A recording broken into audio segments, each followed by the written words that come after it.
Magluto tayo ng inokray na sardinas. Yan ang ating sardinas galing pa sa Espanya. Binili ko sa tindahan ni Aling Bebang. Ayan ang ating okray. Siyempre sibuyas tsaka yung sili, di mawala yan sa ating mga niluluto. Kaya isa lang natin ang mahiwagang kawali. Yan. Tapos lagyan na rin natin ang ating mga ricado. Ayan, mantika.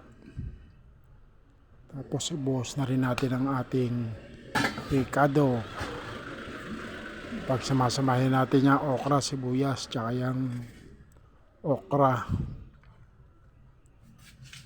para ayos na ayos na. Wala mabiling ulam sa palipapa, sarado. Kaya tama na yan, okra, sardinas. Ukos na yan.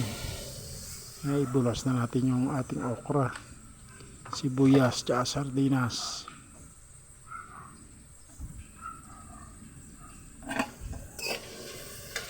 Halo-halo ilan natin.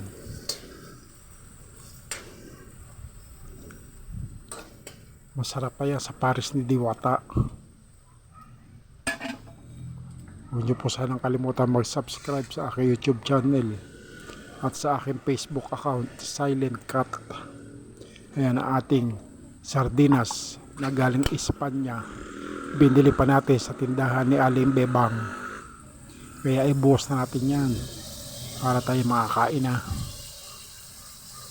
Yan. Sarap pa yan sa pares ni Diwata. At ayan na nga.